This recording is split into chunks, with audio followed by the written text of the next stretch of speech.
professor and students. My name is Malone, and today I'm going to be presenting my third briefing in our Tools of Leadership class. Today the topic of my briefing is on the importance of personal branding. I want to help you build a strong personal brand for yourself. Now, everybody has a brand. Whether we try to have a brand or not, you have one.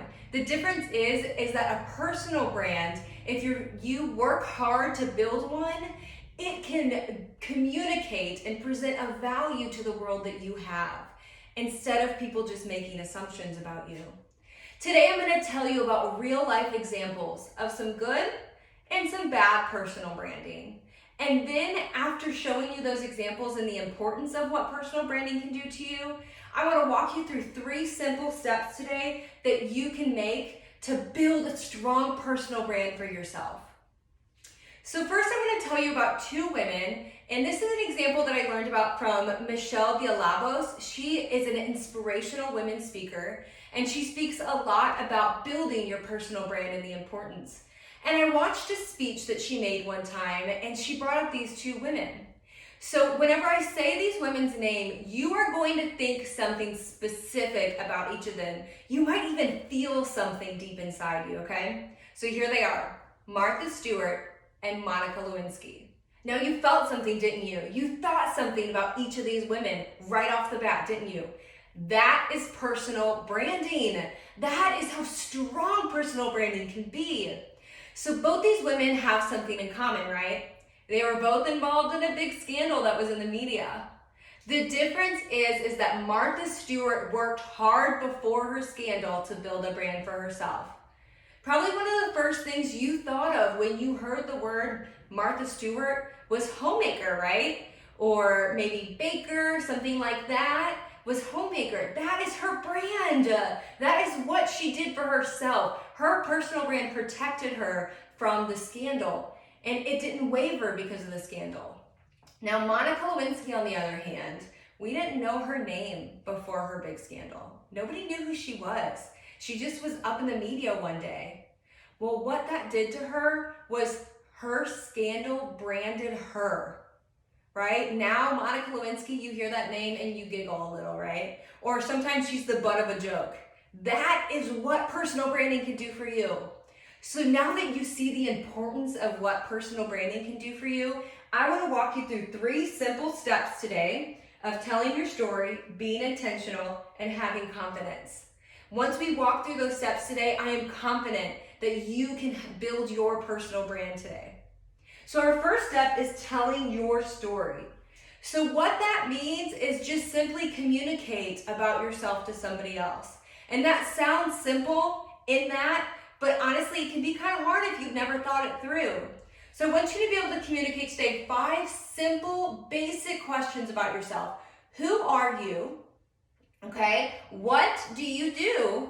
How do you do it? Why do you do it? And who do you do it for?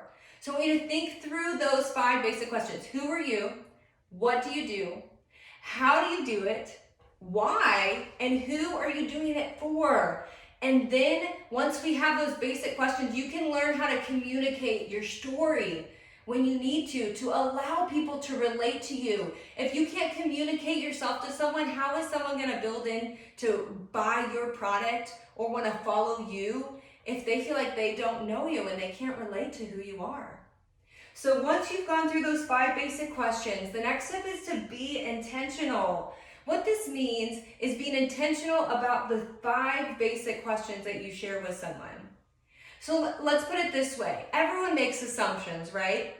So when we're at the grocery store, or we meet someone new at work, or we're at the park with our kids, when we see someone out and about, we automatically make an assumption about who they are, right? Or what they stand for, right? So if you're intentional about those 5 basic questions that you share with somebody to the world around you, you can control those assumptions that people make about you by being specific about what you share with the world, okay?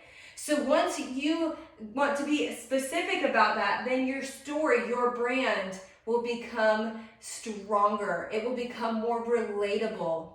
So what I want you to do after you've answered these 5 basic questions, I want you to take time to evaluate those questions as well as yourself. Evaluate what you want to present to the world. Evaluate what you are trying to sell or why you want people to follow you, what your goal is. And if you take time to evaluate, then you can be more intentional about your story. And then the third step after you've done telling your story and being intentional, it's have confidence, right? Once we have confidence, people want to follow you. If you don't have confidence, no one's going to follow you. No, they're not going to be confident in you. So don't try to be somebody you're not. Don't try to answer these questions or being intentional of trying to make people think that you are not who you are, because no one is going to want to follow you if they feel like you're not being genuine. So let's be confident in ourselves and what we're selling and our products. That is when people will follow you. That is when they will buy into you and your product, right? That is when they will buy into you and your product. Now, being a great leader and being confident, now that can require some vulnerability at times. And that can be a little uncomfortable, but I'm telling you, it is important. When you are vulnerable with others, it allows them to see you. It allows them to look past maybe that marketing strategy that you're working hard on, because let me tell you, a lot of times marketing strategies turn people off. They want to know that the person that is selling it believes in the product. They believe in what they're selling, and that is what this confidence is. I want you to be confident in who you are as a person, and I want you to be confident in the product that you are selling. And then your brand will be strong. You will be able to be a stronger leader, and people will want to follow you and they will want to buy what you are selling because they will want your confidence. They will want that radiating confidence that you are selling, because you are selling you. You're not selling the product that you have. People want to believe in you and they want to be inspired. So today I was able to tell you about some real life examples of how personal branding went wonderful for somebody, right? For Martha Stewart, it brought her out of that scandal, still people wanting to follow her. And then with Monica Lewinsky, and it wasn't a great example of personal branding because now she's branded by the scandal. So you saw the importance of that. And then I walked you through the 3 basic steps that I want you to take today to build your brand, to make you a better leader of telling your story, being intentional, and having confidence. And I have confidence in you, class. I have confidence in you that if you follow my 3 basic steps, you will have a strong brand.